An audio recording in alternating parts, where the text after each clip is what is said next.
दोस्तों ਅੱਜ ਤੁਹਾਡੇ ਸਭ ਨਾਲ ਮੈਂ जो कुछ बीजेपी की सरकार ने बदलाखोरी की नीति के तहत कल मेरे परिवार से कई जगह के उत्ते छापे मारे इनफोर्समेंट डायरैक्टरेट वालों स्पैशल दिल्ली तो जोड़े हैड ऑफिस तो उन्होंने हदायतां सीगियां सारी टीम्स नूं उहदे बारे थोड़ा जिहा मैं तुहाडे नाल जो तथ्य ने उहदे बारे तुहाडे नाल चर्चा करना चाहुंदा। पहला तो मैं कहना चाहुंदा शुरुआत विच कि बिल्कुल घबराउणा नहीं गा, मेरी सेहत ते कोई असर नहीं इदां दे हज़ारां रेड करके देख लैन। अगर वो समझते ने बीजेपी की सरकार कि इस तरह किसी को धमका के या ईडी दे रेड करके या CBI दे रेड करके साडी जुबान बंद करा लैणगे, जो असीं लोकां दे हकूक लई बोलदे हां या किसान अंदोलन दे हक विच बोले हां या नवरीत सिंह दे होए कतल दे मुतल्लक बोले हां या जो तशद्दद ढाया गया साडे पंजाब दे नौजवान तबके दे उत्ते, चाहे वो नोदीप कौर सी ते चाहे वो शिव कुमार सी ते चाहे वो लखे सिधाने के खिलाफ मुकदमा वा ते चाहे वो दीप सिद्धू फड़ के अंदर दिता, चाहे वो रणजीत सिंह नूं किस तरह नाल लंगर चों चक के बीजेपी दे ते RSS दे पेड बदमाशां ने उसनूं टॉर्चर किया, कुट्टिया, पुलिस वाले ने उहदे मूँह दे उहदी पग दे उहदी दाढ़ी दे उत्ते पैर रख के उसनूं मिधण दी कोशिश की। जिस तरह अमेरिका दे विच जॉर्ज फ्लॉयड एक काले नागरिक दे नाल उत्थों दे एक गोरे पुलिस वाले ने किया। जिहड़ा कैंपेन है फॉर ह्यूमन राइट्स, जिहड़ा my voice against atrocities, against police brutality, against torture, against violation of human rights in this country, ये बंद नहीं होगी, बिल्कुल बंद नहीं होगी। और इदां दे ईडी दे नोटिसेस उन्होंने कई एक्टर्स तापसी पन्नू या अनुराग कश्यप, दलजीत दोसांझ, बहुत सारे पंजाब के होर होनहार आर्टिस्ट लोगों को ईडी के बहुत सारे नोटिसेस इनकम टैक्स दी रेड्स होईयां होणगीਆਂ। पर जो कल उन्होंने आन के मेरे हकूक के उत्ते डाका मारिया, क्योंकि एक पासे पंजाब की विधान सभा का सैशन चल रहा है तो जो सवेरे टीम आई है मैं उन्होंने कहा मैं मैंबर है, मैं फॉर्मल लीडर ऑफ ओपोजिशन है तो मैं अपना विधान सभा का सैशन अटेंड करना, तो तुसीं मेरी प्रेमिसेस मेरी कोठी नूं मेरे घर नूं जिन्ना मर्जी सर्च करो, जी सब के सर्च करो, क्योंकि मैं तो कभी कोई मनी लॉन्ड्रिंग ड्रग मनी ये कोई दूर का सरोकार भी नहीं गा। पर वो टीम उन्होंने दिल्लियों दोबारा हदायतां आ रही सी, टैलीफोन जाके सुनते सी बाहर, उन्होंने साढ़े कोलों मेरे फोन सारे रखा ले खोले। मैं कि घट्टो घट्ट मैनूं स्पीकर विधान सभा तो इनफॉर्म कर लैंदे, you have to inform him कि विधान सभा सैशन विच है ते तुसीं मैनूं इत्थे विदाउट एनी कोई इस तरह के वारंट कि मैनूं तुसीं डिटेन कर रहे हो, तुसीं सर्च के वारंट्स लैके आओ, सर्च कर लो। पर उन्होंने मैनूं विधान सभा विच नहीं जाण दित्ता। खैर जो विधान सभा दे विच कल मेरी गैर हाज़री विच ते अज विधान सभा दे विच सारियां पार्टियां दे आगूआं ने, मैं सारियां दा बहुत शुक्रगुजार है। बहुत निंदा प्रस्ताव पंजाब की विधान सभा इस कल के ईडी के रेड को लेके बदलाखोरी की राजनीति को लेके वो आ रहे हैं। मैं सब का मैं हुण नाम नहीं लेना चाहता, बहुत सारे मैंबर्स ने मेरे हक में हाँ का नारा मारिया। अज नवजोत सिंह सिद्धू ने और पार्लीमेंटरी अफेयर्स मिनिस्टर ब्रह्म महिंद्रा जी ने तो स्पीकर जोड़े राणा KP सिंह है उन्होंने सारे ने कॉग्निजेंस लैके जो कंवर संधू MLA खरड़ ने रेजोल्यूशन मूव किया उन्होंने बहुत ठोस गल्लां हाउस के विच ऑन रिकॉर्ड लैके, मैं उन्होंने सारिਆਂ ਦਾ भी धन्यवाद करता। अकाली दल के भी कल मैंबर्स ने मेरे या बदलाखोरी की राजनीति को कंडेम किया। इस तरह परमिंदर सिंह ढींडसा डेमोक्रेटिक अकाली दल, मेरे नाल दे MLAs पिरमल सिंह खालसा ते जगदेव सिंह कमालू ते कंवर संधू कल सारा दिन इत्थे धुप्पे बाहर गेट के मोड़े खड़ के उन्होंने बहुत मदद साडे हक विच आवाज़ उठाई। इस तरह ही कुछ ट्रेजरी बेंचेस वालों जिदा कल भी नवजोत सिंह सिद्धू ने शायद मिस्टर चन्नी ने जोड़े साढ़े टैक्नीकल एजुकेशन मिनिस्टर उन्होंने गल की, अज मैं सुन रहा सीगा रवनीत बिट्टू ने भी ये कहा वा कि बहुत एक गंदी राजनीति देश में शुरू की गई है। दोस्तों मैं तो सिर्फ ये कहना चाहना कि जो इल्जाम मेरे ते ला रहे हैं, क्योंकि अखबारां जिहड़ियां ने ट्यूटर्ड होंदियां ने, अखबारां ने अज मैं चक्कियां अखबारां, सोशल मीडिया तो बहुत इंडिपेंडेंट है, तुसीं सारी गल मेरी सुन ली देख ली। अखबारां ने फिर लिखा सीगा कि Khaira's house raided for money laundering drug trafficking. मैं तुहानूं कहना चाहुंदा कि साडा परिवार पिछले 50 साल तो पब्लिक लाइफ च, पहला मेरे पिता जी सरदार सुखजिंदर सिंह वो पंजाब की राजनीति च रहे, उस तो बाद मैं आया वहाँ। 50 सालों में कोई तो कंप्लेंट करने वाला बंदा होगा 3.25 करोड़ आबादी चो कि इन्हों ने साढ़े को कोई ठगी ठोरी मारी, को चलो 50,000 की कंप्लेंट कोई कढ़ के दिखा दें 50 साल किसी तरह का करप्शन का कोई स्कैंडल, नथिंग एट ऑल। जो कुछ सरकारां कर रही हैं समय समय दी सरकारां, वो क्योंकि मैं लोगों के हकूक की गल करता, बेइंसाफी के खिलाफ बोलता, सरकार के खिलाफ बोलता, उदों मेरी आवाज़ बंद कराने के मनसूबे बनाती है। ਪਹਿਲਾਂ ਅਕਾਲੀ ਦਲ ਦੀ ਸਰਕਾਰ ਨੇ ਮੇਰੇ ਤੇ 6-7 ਪਰਚੇ ਦਰਜ ਕੀਤੇ, ਉਹ ਵਾਹਿਗੁਰੂ ਦੀ ਕਿਰਪਾ ਨਾਲ ਸਾਰੇ ਹਾਈ ਕੋਰਟ ਨੇ ਸਾਰੇ ਕੁਆਸ਼ ਕੀਤੇ। ਹੁਣ ਜਦੋਂ ਪਿਛਲੀ ਕਰੰਟ ਟੈਨਿਓਰ ਵਿੱਚ ਮੈਂ Rana Gurjeet Singh mining mafia minister ਦੇ ਖਿਲਾਫ ਸਕੈਂਡਲ ਦੇ ਖਿਲਾਫ ਆਵਾਜ਼ ਉਠਾਈ, ਉਹਨੂੰ ਅਸਤੀਫਾ ਦੇਣਾ ਪਿਆ। ਉਹਨਾਂ ਨੇ ਮੇਰੇ ਤੇ ਨਜ਼ਲਾ ਸੁੱਟਦੇ ਹੋਏ ਸਰਕਾਰ ਨੇ ਮੇਰੇ ਤੇ ਡਰੱਗਸ ਦਾ ਇੱਕ ਬਹੁਤ ਵੱਡਾ ਮਾਮਲਾ ਕ੍ਰੀਏਟ ਐਬਸੋਲੂਟਲੀ ਫਾਲਸ ਫ੍ਰਿਵਲਸ, ਔਰ ਉਹ ਫਿਰ ਸੁਪਰੀਮ ਕੋਰਟ ਆਫ ਇੰਡੀਆ ਨੇ ਉਸ ਨੂੰ ਸਟੇ ਕਰਤੀ ਪ੍ਰੋਸੀਡਿੰਗਸ।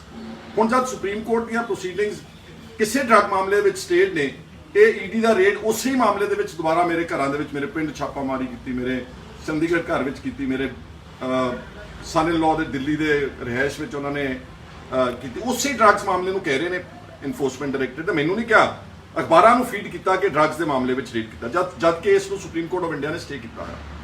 ਔਰ ਮੈਂ ਕਹਿਣਾ ਚਾਹੁੰਦਾ ਹਾਂ ਕਿ ਇਹ ਜਿਹੜੀ ਹਿਊਮਨ ਰਾਈਟਸ ਵਾਇਲੇਸ਼ਨ ਹੋ ਰਹੀ ਹੈ ਇਸ ਵਕਤ ਸਾਰੇ ਦੇਸ਼ ਵਿਆਪਕ ਹੋ ਰਹੀ ਹੈ, ਕਹਿੰਦੇ ਮੇਰੇ ਤੇ ਨਹੀਂ, ਠੀਕ ਹੈ, ਮੇਰੇ ਤੇ ਉਹਨਾਂ ਨੇ ਹਰਾਸਮੈਂਟ ਕੀਤੀ, ਸਰਚ ਕੀਤਾ, ਉਹ ਕੀਤਾ, ਆਹ ਕੀਤਾ, ਅਖਬਾਰਾਂ 'ਚ ਇੱਕ ਵਿਲੀਫਿਕੇਸ਼ਨ ਤੇ ਕੈਰੈਕਟਰ ਅਸੈਸੀਨੇਸ਼ਨ ਕੈਂਪੇਨ ਚਲਾਇਆ। ਪਰ ਜਿਹਨਾਂ ਲੋਕਾਂ ਨੂੰ ਟੌਰਚਰ ਕੀਤਾ, ਜਿਨ੍ਹਾਂ ਨੂੰ ਨੋਦੀਪ ਵਰਗੀਆਂ ਦੇ ਪ੍ਰਾਈਵੇਟ ਪਾਰਟਸ ਤੇ ਹਮਲਾ ਕੀਤਾ, ਜਿਨ੍ਹਾਂ ਨੂੰ ਫੜ ਕੇ ਜੇਲ੍ਹਾਂ ਵਿੱਚ ਸੁੱਟ ਦਿੱਤਾ, ਮੇਰੀ ਹਮਦਰਦੀ ਉਹਨਾਂ ਦੇ ਨਾਲ ਵੀ ਆ, ਉਹਨਾਂ ਵਾਸਤੇ ਮੇਰੀ ਆਵਾਜ਼ ਹਰ ਵਕਤ ਉੱਠਦੀ ਰਹੇਗੀ। ਦੂਸਰਾ ਮੈਂ ਕਹਿਣਾ ਚਾਹੁੰਦਾ ਕਿ ਪਹਿਲਾਂ ਆਪਾਂ ਮਨੀ ਲਾਂਡਰਿੰਗ ਦੀ ਗੱਲ ਕਰ ਲਈਏ। ਮਨੀ ਲਾਂਡਰਿੰਗ ਮੇਰੇ ਸਤਿਕਾਰਯੋਗ ਵੀਰੋ ਤੇ ਭੈਣੋ ਕੀ ਹੁੰਦੀ ਹੈ? ਮਨੀ ਲਾਂਡਰਿੰਗ ਇਸ ਜਿਹੜੇ ਲੋਕ ਵੱਡੇ ਕਾਰਪੋਰੇਟ ਹਾਊਸਸ, ਅਮੀਰ ਆਦਮੀ, ਤਾਕਤਵਰ ਪੋਲੀਟੀਕਲ ਆਦਮੀ ਜਿਨ੍ਹਾਂ ਨੇ ਰਾਜ ਸੱਤਾ ਭੋਗੀ ਆ, ਉਹ ਆਪਣਾ ਕਾਲਾ ਧਨ ਵਿਦੇਸ਼ਾਂ ਵਿੱਚ ਦੀ ਘੁਮਾਉਂਦੇ ਨੇ। ਉਹਨਾਂ ਦੇ ਆਫਸ਼ੋਰ ਅਕਾਊਂਟਸ ਹੁੰਦੇ ਨੇ, ਬਹੁਤ ਸਾਰੇ ਲੋਕਾਂ ਦੇ ਸਵਿਟਜ਼ਰਲੈਂਡ ਦੇ ਬੈਂਕਾਂ 'ਚ ਅਕਾਊਂਟ ਹੈ, ਕਈਆਂ ਦੇ ਬਹਾਮਾਸ ਤੇ ਜਿਹੜੇ ਕੈਰੇਬੀਅਨ ਆਈਲੈਂਡਸ ਆ ਉੱਥੋਂ ਦੀ ਆਫਸ਼ੋਰ ਅਕਾਊਂਟਸ ਘੁਮਾ ਕੇ ਪੈਸਾ ਉਧਰੋਂ ਦੀ ਘੁਮਾ ਕੇ, ਜਾਂ ਦੁਬਈ ਵਗੈਰਾ ਜਿੱਥੇ ਕੋਈ ਪੁੱਛਗਿੱਛ ਨਹੀਂ ਕਰਦਾ, ਸੈਂਕੜੇ ਹਜ਼ਾਰਾਂ ਕਰੋੜਾਂ ਰੁਪਏ ਨੂੰ, ਉਹਨੂੰ ਕਹਿੰਦੇ ਨੇ ਮਨੀ ਲਾਂਡਰਿੰਗ। ਤੇ ਮੇਰੇ ਖਿਲਾਫ ਜਿਹੜੀ ਕੱਲ ਸੀਜਰ ਤੋਂ ਬਾਅਦ ਜਿਹੜੀ ਰਿਪੋਰਟ ਬਣਾਈ, ਜਿਹੜਾ ਪੰਚਨਾਮਾ ਕਹਿੰਦੇ ਨੇ, ਉਹਦੇ 'ਚ ਕੀ ਇਲਜ਼ਾਮ ਲਾ ਰਹੇ ਨੇ? ਮੇਰੇ ਘਰੋਂ 2 ਡਾਇਰੀਜ਼ ਜਿਹੜੀਆਂ ਕਿ ਮੇਰੀ ਵਾਈਫ ਨੇ ਮੇਨਟੇਨ ਕੀਤੀਆਂ ਸੀ ਆਪਣੇ ਬੱਚਿਆਂ ਦੀ ਸ਼ਾਦੀ ਦੀ, ਉਹਦੇ 'ਚ ਕੀ ਡਿਟੇਲ ਸੀ ਕਿ ਖਾਣੇ ਵਾਲਿਆਂ ਨੂੰ ਕਿੰਨਾ ਪੈਸਾ ਦਿੱਤਾ, ਜਿਹੜੇ ਕੋਈ ਡੈਕੋਰੇਸ਼ਨ ਵਾਲੇ ਸੀ ਉਹਨਾਂ ਨੂੰ ਕਿੰਨਾ ਪੈਸਾ ਦਿੱਤਾ, ਲਾਈਟ ਐਂਡ ਸਾਊਂਡ ਵਾਲਿਆਂ ਨੂੰ ਕਿੰਨਾ ਪੈਸਾ ਦਿੱਤਾ, ਉਹ ਸਾਰੀਆਂ ਡਾਇਰੀਆਂ ਸੀਜ਼ ਕਰਕੇ ਲੈ ਗਏ ਨੇ। ਔਰ 2 ਸ਼ਾਦੀਆਂ ਮੈਂ ਕੀਤੀਆਂ, ਪਹਿਲਾਂ ਆਪਣੀ ਬੇਟੀ ਦੀ ਕੀਤੀ, ਫਿਰ ਆਪਣੇ ਬੇਟੇ ਦੀ ਕੀਤੀ, ਔਰ ਉਹ ਸਾਰਾ ਪਰਸਨਲ ਰਿਕਾਰਡ ਚੱਕ ਕੇ, ਔਰ ਤੁਸੀਂ ਹੈਰਾਨ ਹੋਵੋਗੇ, ਇੱਕ WhatsApp ਮੇਰੀ ਬੇਟੀ ਨੇ ਮੈਨੂੰ, ਜਾਂ ਮੈਂ ਭੇਜਿਆ ਆਪਣੀ ਬੇਟੀ ਨੂੰ ਮੈਸੇਜ ਸਿਮਰ ਨੂੰ ਕਿ ਮੇਰਾ ਇੱਕ MLA ਆ ਪਿਰਮਲ ਸਿੰਘ ਭਦੌੜ, ਉਹਨੇ 3 ਕੈਂਸਰ ਪੇਸ਼ੈਂਟਸ ਦੀ ਡਿਟੇਲ ਮੈਨੂੰ ਫਾਰਵਰਡ ਕੀਤੀ, ਕਿਉਂਕਿ ਮੇਰੀ ਬੇਟੀ ਕਹਿ ਰਹੀ ਸੀ ਕਿ ਮੈਂ ਵੀ ਕੋਈ ਕਿਸਾਨ ਅੰਦੋਲਨ ਵਿੱਚ ਯੋਗਦਾਨ ਪਾਉਣਾ ਚਾਹੁੰਦੀ ਹਾਂ। ਉਹਨਾਂ ਨੇ ਚਲੋ ਜਿਹੜਾ ਦਿੱਲੀ 'ਚ ਪਾਇਆ ਉਹ ਅਲੱਗ ਆ, ਪਰ ਕਹਿੰਦੀ ਹੋਰ ਅਸੀਂ ਮਦਦ ਕਰਨਾ ਚਾਹੁੰਦੇ ਆ। ਤਾਂ ਉਹਦੇ 'ਚ ਜਿਹੜਾ 3 ਕੈਂਸਰ ਪੇਸ਼ੈਂਟਸ ਦਾ ਰਿਕਾਰਡ ਸੀ, WhatsApp ਚੈਟ ਸੀਗੀ, ਜਿਨ੍ਹਾਂ ਪਰਿਵਾਰਾਂ ਨੂੰ ਉਹਨਾਂ ਨੇ 20-25 ਹਜ਼ਾਰ ਰੁਪਇਆ ਉਹਨਾਂ ਦੇ ਅਕਾਊਂਟਸ ਵਿੱਚ ਪਾਇਆ। ਉਹ ਜਿਹੜੀ ਉਹਨਾਂ ਦੀ ਅਕਾਊਂਟ ਡਿਟੇਲ ਸੀ ਉੱਤੇ ਲਿਖਿਆ ਵਾ ਕੈਂਸਰ ਪੇਸ਼ੈਂਟ ਅਕਾਊਂਟ ਡਿਟੇਲਸ, ਉਹ ਵੀ WhatsApp ਦੀ ਚੈਟ ਬਣਾ ਕੇ ਮਨੀ ਲਾਂਡਰਿੰਗ ਦੇ ਵਿੱਚ ਪਾ ਕੇ ਉਹ ਲੈ ਕੇ ਗਏ ਨੇ।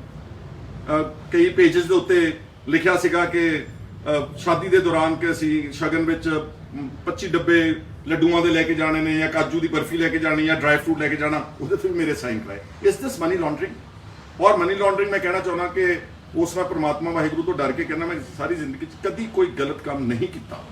ਜੇ ਕੀਤਾ ਹੁੰਦਾ ਤਾਂ ਫਿਰ ਮੈਂ ਉਹਨੂੰ ਆਵਾਜ਼ਾਂ ਸਾਰੇ ਪੰਜਾਬ 'ਚ ਉੱਠਣੀਆਂ ਚਾਹੀਦੀਆਂ ਸੀ।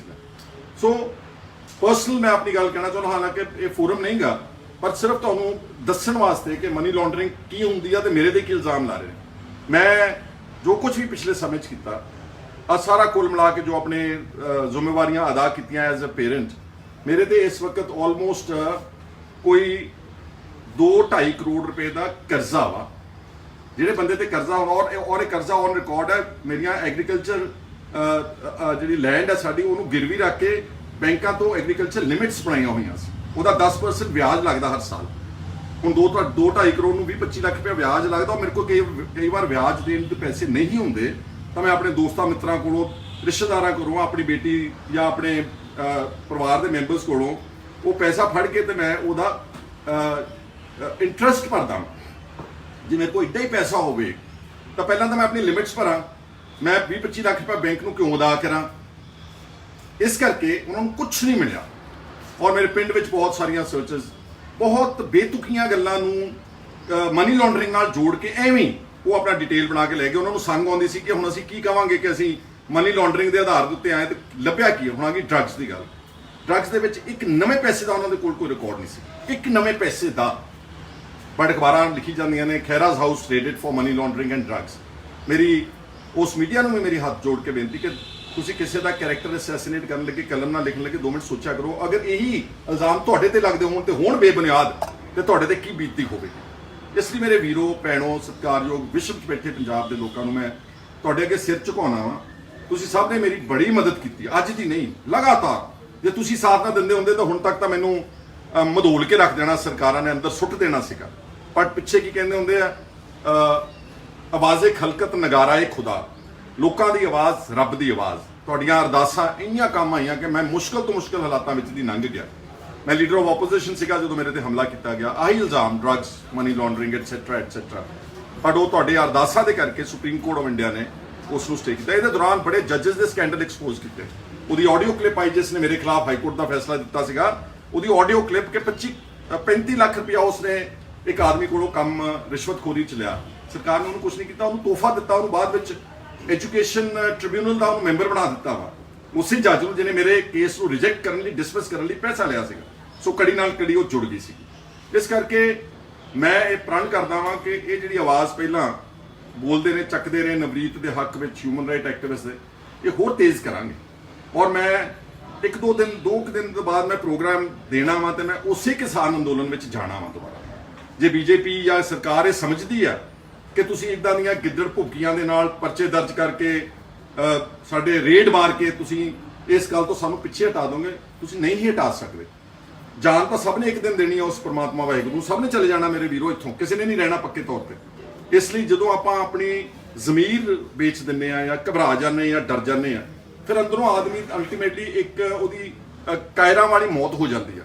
ਸੋ ਕਾਇਰਾਂ ਨਾਲੋਂ ਮਰਨ ਨਾਲੋਂ ਜੁਰਤ ਨਾਲ ਗੱਲ ਕਹਿ ਕੇ, ਆਪਣੀ ਪੂਰੀ ਗੱਲ ਪੱਖ ਰੱਖ ਕੇ, ਅਗਰ ਤੁਹਾਡਾ ਨੁਕਸਾਨ ਨਹੀਂ ਹੁੰਦਾ ਤਾਂ ਫਿਰ ਦੇਖੀ ਜਾਊਗੀ। ਮੈਨੂੰ ਕੋਈ ਜੇਲ੍ਹ ਜਾਣ ਤੋਂ ਵੀ ਡਰ ਨਹੀਂ। ਅਗਰ ਉਹਨਾਂ ਨੂੰ ਲੱਗਦਾ ਨਾ ਕਿ ਕੋਈ ਕਿਸੇ ਨੂੰ ਜੇਲ੍ਹ ਭੇਜ ਕੇ ਬਹੁਤ ਵੱਡਾ ਅਸੀਂ ਪ੍ਰਾਪਤ ਕਰ ਲਾਂਗੇ, ਡਜ਼ਨਟ ਅਫੈਕਟ ਮੀ। ਕਿਉਂਕਿ ਮੇਰੇ ਪਿਤਾ ਜੀ ਸਰਦਾਰ ਸੁਖਜਿੰਦਰ ਸਿੰਘ, ਮੈਂ ਜਦੋਂ ਛੋਟਾ ਹੀ ਸੀਗਾ, ਐਮਰਜੈਂਸੀ ਵਿੱਚ ਉਹਨਾਂ ਨੇ ਪਹਿਲਾਂ 19 ਮਹੀਨੇ ਜੇਲ੍ਹ ਕੱਟੀ। ਮੈਂ ਛੋਟਾ ਜਿਹਾ ਸੀਗਾ ਜੋ ਉਹਨਾਂ ਨੂੰ ਫਿਰੋਜ਼ਪੁਰ ਜੇਲ੍ਹ ਵਿੱਚ ਮਿਲਣ ਜਾਂਦਾ ਸੀ। ਉਸ ਤੋਂ ਬਾਅਦ ਉਹਨਾਂ ਨੇ ਨੈਸ਼ਨਲ ਸਿਕਿਉਰਿਟੀ ਐਕਟ ਲਾਇਆ ਸੀ। ਉਸ ਵੇਲੇ ਇੱਕ ਕਾਲਾ ਕਾਨੂੰਨ ਸੀਗਾ ਕਿ 1 ਸਾਲ ਤੁਸੀਂ ਵਿਦਆਊਟ ਗਿਵਿੰਗ ਐਨੀ, ਅਸਾਈਨਿੰਗ ਐਨੀ ਰੀਜ਼ਨ ਔਰ ਐਨੀ ਅਪੀਲ, ਤੁਸੀਂ ਕਿਸੇ ਨੂੰ ਵੀ ਡਿਟੇਨ ਕਰ ਸਕਦੇ ਹੋ। ਉਹ ਨੈਸ਼ਨਲ ਸਿਕਿਉਰਿਟੀ ਐਕਟ ਵਿੱਚ ਮੇਰੇ ਪਿਤਾ ਜੀ ਨੇ ਕਿੱਥੇ ਕਿੱਥੇ ਜੇਲ੍ਹਾਂ ਕੱਟੀਆਂ ਨੇ। ਇੱਕ ਪੂਰਾ ਸਾਲ ਅਗਰਤਲਾ ਵਿੱਚ, ਤ੍ਰਿਪੁਰਾ 'ਚ ਕੱਟਿਆ, ਵੈਸਟ ਬੰਗਾਲ ਤੋਂ ਪਰੇ ਇੱਕ ਛੋਟੀ ਜਿਹੀ ਸਟੇਟ। ਉਸ ਤੋਂ ਬਾਅਦ ਕਿਉਂਝ ਇਨ ਉੜੀਸਾ, ਫਤਿਹਪੁਰ ਸਿਕਰੀ ਇਨ ਉੱਤਰ ਪ੍ਰਦੇਸ਼, ਹਜ਼ਾਰੀਬਾਗ ਇਨ ਬਿਹਾਰ, ਐਂਡ ਤਿਹਾੜ ਜੇਲ੍ਹ ਬਹੁਤ ਲੰਬਾ ਅਰਸਾ, ਅੰਬਾਲੇ ਦੀ ਜੇਲ੍ਹ, ਚੰਡੀਗੜ੍ਹ ਦੀ ਬੜੈਲ ਜੇਲ੍ਹ, ਜਲੰਧਰ ਦੀ ਜੇਲ੍ਹ, ਕਪੂਰਥਲੇ ਦੀ ਜੇਲ੍ਹ। ਸੋ ਇਹਨਾਂ ਨੂੰ ਲੱਗਦਾ ਕਿ ਇਦਾਂ ਉਹ ਡਰਾ ਲੈਣਗੇ ਸਾਨੂੰ, ਨੈਵਰ ਐਵਰ। ਸੋ ਬਸ ਤੁਹਾਨੂੰ ਮੈਂ ਇਹ ਕਹਿਣਾ ਚਾਹੁੰਦਾ ਸੀਗਾ ਕਿ ਮੇਰੀ ਆਵਾਜ਼ ਕਾਇਮ ਹੈ। ਔਰ ਤੁਹਾਡਾ ਸਾਰਿਆਂ ਦਾ ਮੈਂ ਸ਼ੁਕਰੀਆ ਅਦਾ ਕਰਨਾ। ਜਿਹੜੀ ਪੋਲੀਟੀਕਲ ਪਾਰਟੀਆਂ ਲੀਡਰਾਂ ਨੇ ਕੀਤਾ, ਮੈਂ ਸਭ ਦੇ ਨਾਮ ਨਹੀਂ ਲੈ ਸਕ ਰਿਹਾ, ਮੈਂ ਉਹਨਾਂ ਦਾ ਵੀ ਸ਼ੁਕਰੀਆ ਅਦਾ ਕਰਦਾ। ਤੇ ਦੁਨੀਆ ਭਰ 'ਚ ਵਰਲਡ ਵਾਈਡ ਜਿਹੜਾ ਲੋਕਾਂ ਨੇ ਸਾਡੇ ਲਈ ਅਰਦਾਸ ਕੀਤੀ ਹੈ, ਉਹਨਾਂ ਸਭ ਦਾ ਮੈਂ ਸ਼ੁਕਰੀਆ ਅਦਾ ਕਰਦਾ ਔਰ ਧੰਨਵਾਦ ਕਰਦਾ। ਔਰ ਮੈਂ ਉਸ ਪਰਮਾਤਮਾ ਵਾਹਿਗੁਰੂ ਦੇ ਤੋਂ ਡਰ ਕੇ ਕਹਿਣਾ ਕਿ ਇਹਨਾਂ ਚੋਂ ਕੱਖ ਨਹੀਂ ਨਿਕਲੇਗਾ ਔਰ ਆਪਾਂ ਬਿਲਕੁਲ ਕਲੀਨ ਐਂਡ ਨੀਟ, ਜਿੱਦਾਂ ਪਹਿਲਾਂ ਜੋ ਕੁਝ ਆਪਣੇ ਤੇ ਹਮਲੇ ਕੀਤਾ, ਆਪਾਂ ਉਹਦੇ ਚੋਂ ਬੇਦਾਗ ਹੋ ਕੇ ਨਿਕਲਾਂਗੇ ਤੁਹਾਡੀਆਂ ਅਰਦਾਸਾਂ ਦੇ ਨਾਲ ਤੇ ਉਸ ਵਾਹਿਗੁਰੂ ਦੇ ਉਹਦੀ ਅਪਾਰ ਕਿਰਪਾ ਦੇ ਸਦਕਾ। ਸੋ ਤੁਹਾਡਾ ਸਾਰਿਆਂ ਦਾ ਸ਼ੁਕਰੀਆ ਅਦਾ ਕਰਦਾ ਹਾਂ।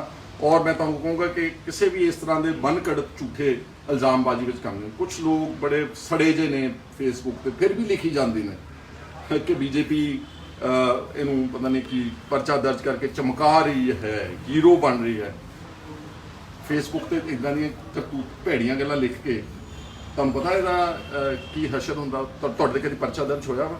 ਤੁਹਾਡੇ ਘਰ ਕਦੀ ਵਰਦੀ ਧਾਰਿਆਂ ਨੇ ਆਣ ਕੇ ਤੁਹਾਡੀਆਂ ਔਰਤਾਂ ਤੇ ਤੁਹਾਡੇ ਪਰਿਵਾਰ ਦੇ ਸਾਹਮਣੇ ਰੇਡ ਕੀਤਾ ਵਾ? ਕਦੀ ਜੇਲ੍ਹ ਜਾ ਕੇ ਦੇਖਿਆ ਵਾ? ਕਦੀ ਕਿਸੇ ਥਾਣੇ ਵਿੱਚ ਵੀ ਜਾ ਕੇ ਦੇਖਿਆ ਵਾ? ਫੇਸਬੁੱਕ ਤੇ ਤਾਂ ਲਿਖਣਾ ਬੜਾ ਸੌਖਾ ਕਿ ਫਲਾਣੇ ਨੇ ਆਹ ਕਰਤਾ ਜੀ, ਇਹ ਤਾਂ ਮੈਨੂੰ ਕੁਝ ਲੋਕ ਕਹਿੰਦੇ ਡਰੱਗ ਮਾਫੀਆ ਦਾ ਨਾਲ। ਜੇ ਡਰੱਗ ਮਾਫੀਆ ਨਾਲ ਰਹਿਣਾ ਕੋਈ ਤਾਂ ਸਬੂਤ ਤਾਂ ਦਿਓ ਫਿਰ ਮੇਰੇ ਵੀਰੋ। ਦੇਅਰਫੋਰ ਇਹ ਤੋਂ ਜ਼ਿਆਦਾ ਮੈਂ ਉਹਨਾਂ ਬਾਰੇ ਵੀ ਨਹੀਂ ਕਰਨਾ ਚਾਹੁੰਦਾ। ਉਹਨੂੰ ਕਹਿਣਾ ਇਸ ਹੇਟ ਮੌਂਗਰਸ ਨੂੰ, ਟ੍ਰੋਲਰਸ ਨੂੰ, ਜਿਹੜੇ ਅੰਨੇ ਜਿਹੇ ਭਗਤ ਬਣੇ ਫਿਰਦੇ ਆ ਫਜ਼ੂਲ ਲੋਕਾਂ ਦੇ, ਜਿਨ੍ਹਾਂ ਦਾ ਪੰਜਾਬ ਨਾਲ ਕੋਈ ਸਰੋਕਾਰ ਨਹੀਂਗਾ, please stop writing bad language. ਮੈਂ ਵੀ ਤੁਹਾਡੀ ਅਗਰ ਚਾਹਾਂ ਮੈਂ ਤੁਹਾਡੀ ਇਕੱਲੇ ਦੀ ਸਕਰੀਨਸ਼ਾਟ ਪੁਲਿਸ ਨੂੰ ਹੈਂਡਓਵਰ ਕਰ ਸਕਦਾ, ਤੁਹਾਡੇ ਕੇਸ ਰਜਿਸਟਰ ਕਰਾ ਸਕਦਾ, but I do not indulge in this politics of vilification, vendetta, vindictiveness. ਇਸ ਕਰਕੇ ਮੈਂ ਜੋ ਆਪਣਾ ਕੰਮ ਹੈ ਉਹ ਕਰਦੇ ਰਹਿਣਾ। ਤੇ ਆਉਣ ਵਾਲੇ ਦਿਨਾਂ 'ਚ ਕਿਸਾਨ ਅੰਦੋਲਨ ਵਿੱਚ ਆਪਾਂ ਜਦੋਂ ਜਾਣਾ ਵਾ, ਤੁਹਾਨੂੰ ਸਭ ਨੂੰ ਕਾਲ ਦੂੰਗਾ ਜਿਹੜੇ ਤੁਸੀਂ ਸਮਝਦੇ ਹੋ ਕਿ ਹਾਂ ਆਪਾਂ ਇਸ ਅੰਦੋਲਨ ਨੂੰ ਵੀ ਮਜ਼ਬੂਤ ਕਰਨਾ, ਆਪਣੇ ਨੌਜਵਾਨਾਂ ਦੀ ਹਿਫਾਜ਼ਤ ਵੀ ਕਰਨੀ। ਤੁਸੀਂ ਸਾਰੇ ਮੇਰੇ ਨਾਲ ਵੀ ਚੱਲਣ ਦਾ ਕਿਰਪਾਲਤਾ ਕਰਨੀ। ਤੁਹਾਡਾ ਸਾਰਿਆਂ ਦਾ ਇੱਕ ਵਾਰ ਫਿਰ ਸ਼ੁਕਰੀਆ ਅਦਾ ਕਰਦਾ ਧੰਨਵਾਦ ਕਰਦਾ। ਬਹੁਤ ਸ਼ੁਕਰੀਆ। ਵਾਹਿਗੁਰੂ ਜੀ ਕਾ ਖਾਲਸਾ, ਵਾਹਿਗੁਰੂ ਜੀ ਕੀ ਫਤਿਹ।